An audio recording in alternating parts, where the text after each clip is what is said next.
कंगना, क्या आपकी जर्नी के बारे में आप बताएं कोलकाता से, क्योंकि आपकी मदर पहले से इतनी एस्टैब्लिश्ड फिल्म मेकर, एक्ट्रेस, लेकिन आपको मुंबई में आके नए सिरे से पांव जमाना पड़ा। किस तरह के आपके चैलेंजेस थे? Actually, was very lucky, especially when I hear so many stories of my friends, my colleagues, so many people who have struggled, so many brilliant actors who don't get opportunities, who don't get awards. There are so many like that. I was very lucky because बचपन से मैं ना cinema के set में जाती थी mummy के साथ. So I was very used to that world.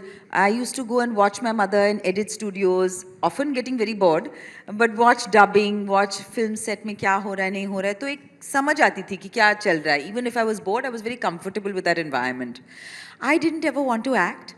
I actually didn't grow up watching Hindi films or Bengali films, like mainstream films like that. My mother used to make us watch Mrinal Sen, Satyajit Ray, regional cinema, world cinema, like that. And so I never thought that, I'll have a place in mainstream cinema. And even now, it's not like I feel like I belong to, mainstream cinema or anything. I feel like an outsider.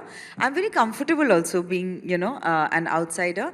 And also being a Bengali. So I never saw myself like that. And I didn't ever want to be an actor. But because my mother is an actor, filmmaker, we had family friends. My grandfather's a film scholar. So I would act little bit here and there. And everybody used to keep saying, Ari, you're such a good actor, you must act. And I used to keep thinking, no, they love me. That's why they are saying. Because they are my family, that's why they are saying. So I never believed them. And I was very shy. I was much bullied. School mein, building friends and all. So I never thought that I could ever have a public personality or anything. And I never wanted it. And that helps. When you're not focused on the outcome, it's a very helpful, liberating thing, because you're not like, this has to work, this film has to work, this must do well, everybody must love me. Ye tha hi nahi, luckily. But what happened is later, as I got opportunities, I was lucky. And then the appreciation came much later, the gratitude, the appreciation, the love for what you do, all of that crept in slowly later. And direction also I'd never planned, but lagta tha ki I should, I was thinking of a script, I was writing characters. When I've had my baby, that time I didn't get too many acting offers. So I had time to sit and think and write with my father. So then I developed that Death in the Ganjka story. And that's how even direction happened. It was nothing has been planned, which is good, because how much goes according to plan in life? Very little. So true. अभिषेक, जब आप मुड़ के Saint Xavier school के उस लड़के को देखते हैं, तो आपको एहसास होता है कि तब कुछ ऐसा था दिमाग में कि एक दिन आप इतने ब्रिलियंट डायरेक्टर बनेंगे? आपके लिए सफ़र कैसा? जी, फिल्म बनाने का मूड तो आ गया था उस उम्र पे भी. जब मैं 11-12 साल का था तो क्योंकि मैं जिस एनवायरनमेंट से आता हूँ, मेरे घर पे फिल्मी वातावरण है. मेरे सारे, ना सिर्फ मेरे माता पिताजी, बट जो एक्सटेंडेड फैमिली भी है वो बहुत ही सनीमची है. तो सिनेमा की बातें बहुत हुआ करती थी. सीरियस विश्लेषण भी होता था, लेकिन थोड़ी सतही बातें भी टेबल पे ही होता था. कितनी रोटियां हैं. हाँ, उस टाइप की तो वो था. तो एक फैसिनेशन था सिनेमा को लेकर के. और मैं 11-12 साल का था, तो मुझे लगा मुझे फिल्मों में जाना है डायरेक्ट करने के लिए, लेकिन बताने के लिए किसी को बताने की हिम्मत नहीं थी. जब एक दोस्त को बताया तो बहुत मजाक उड़ाया गया, तो मैं चुप हो गया इसको लेकर के कि किसी को बताऊंगा नहीं. बट देन जब बोर्डिंग स्कूल में गया, लोगों से मिला और सिनेमा देखना शुरू किया, दिल्ली आया, तब हिम्मत आ गई कि घर वालों से ये बात की जा सकती है. And fortunately for me, my parents were mildly amused. They were not against it. या उनको लगा लड़का हीरो बनना चाहता है, इस टाइप का उनको लगा. और बताया भी गया कि बेटा हमारी लंबा भी है, हाँ, बट हमारी हीरो वाली शक्लें नहीं है, ये बताया गया. लेकिन फिर भी चलो, मैंने कहा मुझे कैमरे के पीछे ही काम करना है.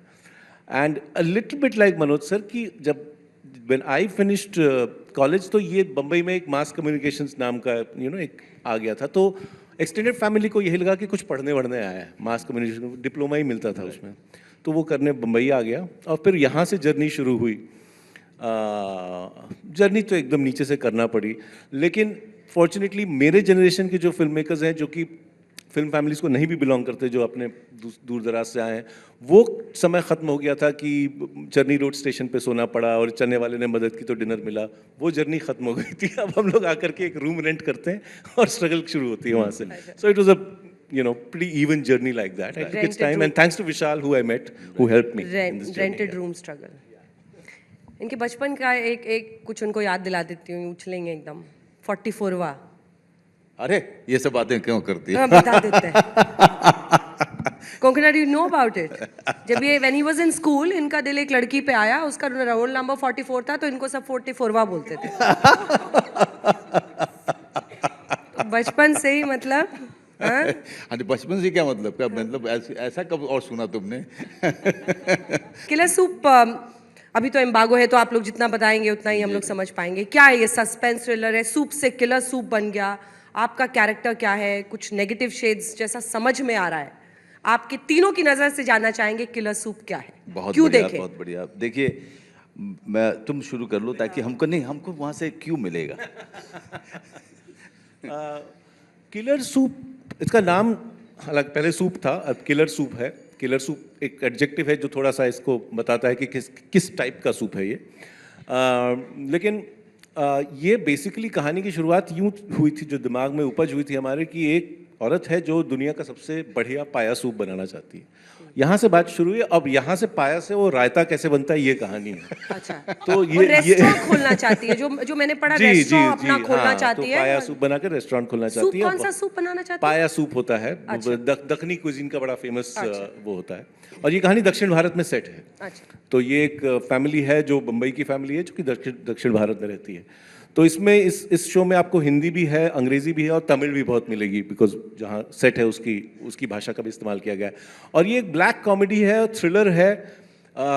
एक तरीके से समझ लीजिए हिंदुस्तानी थाली जैसी है, जिसमें सारी चीज़ों का, सारे भाव का मिश्रण है इसमें। तो ब्लैक कॉमेडी तो है ही, और ब्लैक कॉमेडी और थ्रिलर तो चल ही रहा है, but there is a epic romance between his character and hers, and which is the actually the जो कहानी का गर्भ वही है। हाँ, और स्पाइन वो है। हाँ, और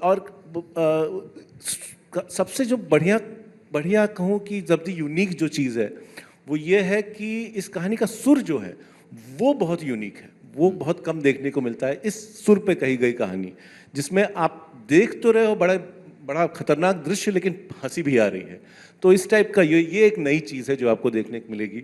और या मनोज भाई, आप यहाँ से प्लीज़ टेक ओवर। अपने कैरेक्टर के बारे में बताएं। किलर कौन है इसमें? सूप किलर है या कोई आदमी अभी किलर है? आते हुए नेटफ्लिक्स वालों ने पीछे कान में कहा, किलर आज के संदर्भ में वो कहते हैं ना कि बड़ा किलर लग रहे हो यार, बड़े वो भी किलर। हाँ, अच्छा, अच्छा, वैसा वो वाला। है। तो किलर सूप। तो किलर सूप तो ये बनाती हैं। तो जैसा कि उन्होंने कहा कि कोंकणा और मैं, हम लोगों का एक रोमांटिक एंगल भी है, और बाकी थ्रिलर है। मेरा किरदार जो है, सारी कहानी का जो है, जो होता है वो सब, सारी कहानी का जड़ वही है। लेकिन कोंकणा का जो किरदार है वो कैसे इस पूरी कहानी को, जब जो कहानी मैं लीड कर रहा हूँ, कैसे वो कहानी को लीड करना चाहती है और कैसे वो आगे बढ़ जाती है इस कहानी को लेकर। बाकी सारा यही है। I really don't know what to say. किसी को कुछ समझ में आया? पता नहीं, मतलब अभी एम्बागो है, इसलिए ये इतना ही बताएंगे। नेटफ्लिक्स ने इतना बड़ा एम्बार्गो लगा दिया कुछ बोल ही नहीं पा रहे हम लोग। क्योंकि देखिए, उसका बहुत एक किसी ने ये सवाल पूछा कि भाई हम नेट पे कुछ भी अवेलेबल नहीं है इसको लेकर के। आई थिंक उसको जानबूझ करके भी ऐसा हुआ कि कुछ अनजाने में, कुछ जानबूझ के किया गया कि कुछ ना पता चले, क्योंकि इसका मज़ा ये है कि कोई कुछ ना जाने। इसका असली मज़ा तब आएगा जब आप इसको देखना शुरू करेंगे। ये एक ऐसी दुनिया जो है राइटर्स ने लिखी है पेज पे, और एक ऐसी दुनिया अभिषेक चौबे ने गढ़ा है सामने। आई थिंक मैंने ऐसी दुनिया नहीं देखी। मैंने इस तरह का जो कहानी इस तरह से फ्लो होती हो, इस तरह से नहीं देखा। किरदार इस तरीके से बिहेव करते हो, मैंने ऐसा देखा नहीं, ना मैंने किया है। तो इतना मैं कह सकता हूँ अंजना कि मुझे माफ़ कीजिएगा, क्योंकि नेटफ्लिक्स वाले वहीं से खड़े होकर मेरी तरफ घूर के देख रहे हैं। लेकिन ये ज़रूर है कि एक ऐसा एक्सपीरियंस दर्शकों को होने वाला है जिसमें कोई सीन, कोई किरदार या फिर कहानी इन्होंने कभी इसके पहले ना देखा होगा, ना अनुभव किया होगा। माहौल बना दिले बड़ा का तो बनावे पड़े कंकना আমি একটা একটা বাংলা भी বুঝতে পারি বলতে পারি একটা একটা दारुण, यू टेल मी बाप रे। ओटीटी या बिग स्क्रीन क्योंकि मुझे पता है आप भी बताएंगी कि बहुत ज्यादा नहीं बता सकते you are an ambitious woman इतना समझ में आ रहा है And अपना in- रेस्टोरेंट हाँ एंड इन दोनों के बाद मतलब राइटर डायरेक्टर जब कह दिया है इतने अच्छे से इसके आगे हम क्या कहें क्या एंड इवन बात है। Manoj has spoken almost in riddles so what can I add I it's true I want to say that you know that my character her name is Swati Shetty and she's slightly grey, you know, character, which I love because I never got a chance to play any grey characters because I seem to be exuding so much integrity. You know, I always played good, earnest, morally upright women, which I don't know if I am. you feel liberated now Yeah, so I'm very happy. So we used to call her Shady, Swati Shady, because she's shady character. So I'm very happy to have played a little shady character so late in my career and gotten a chance to work with these two legends. Really, I've wanted to work with Abhishek for years, ever since his first film. Manoj and I have both been, you know, working in this industry for 20 years plus, and we've never had a chance to पहली work बार साथ together. में काम कर रहे हैं। Yeah, and also that Swati Shetty is actually. what is that thing about him that you think makes him such a great actor Oh my God, what a tough question. I think maybe an understanding of human beings, of human behavior, and himself, maybe. Very tough question. it's your time Ask to him. it's your time to reciprocate now No, no, he's कि आपको always क्या लगता है कि reciprocating. इतनी नहीं, मैं हमेशा से एडमायर करता था और बट ये था कि किसी ने चांस ही नहीं देना, किसी ने कोई कहानी सुनाई उस तरीके की जिसमें कि भाई कोंकणा भी हैं इसमें, इस तरीके की बात हुई ही नहीं। लेकिन जैसे ही अभिषेक ने ये मुझसे कहा कि कोको जो है वो उसका पार्ट होने के लिए तैयार हो गई हैं, मैं इतनी खुशी हुई थी मुझे, क्योंकि मैं जानता हूँ जिस तरह का रोल भी है ये, very few actors actually could do this, could pull it off. इतना ग्रे है, इतना उसमें अब इतने लेयर्स हैं उस कैरेक्टर में।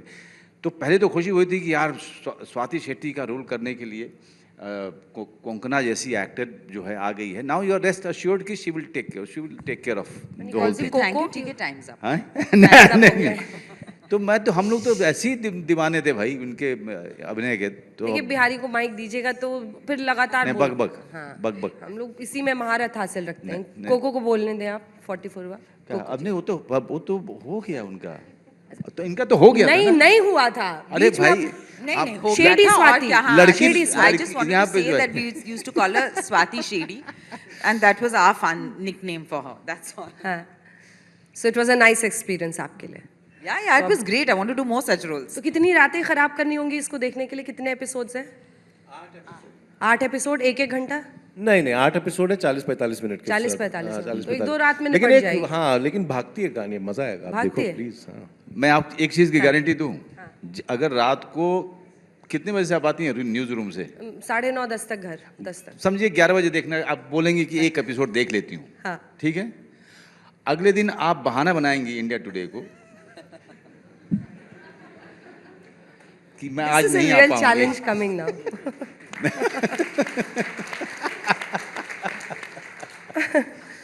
बट हम मुझे लगता है यहाँ पर मौजूद हर व्यक्ति everyone is a great admirer of your work. आप तीनों का काम इतना अच्छा है और जो युवा यहाँ बैठे हैं मुझे लगता है उनके भी अंतरात्मा में कुछ प्रेरित हुआ होगा। क्वेश्चन है ना, कौन कौन इंस्पायर हुआ इनसे? Look at the journeys, look at the journeys, मतलब अमेजिंग। तो आप तीनों का बहुत बहुत धन्यवाद हमारे साथ शुक्रिया। एजेंडा आज Thank तक you आने so के लिए। much. Thank you Thank so you, much, Anjana. It's Thank been you. Such an honour. A great round of applause please.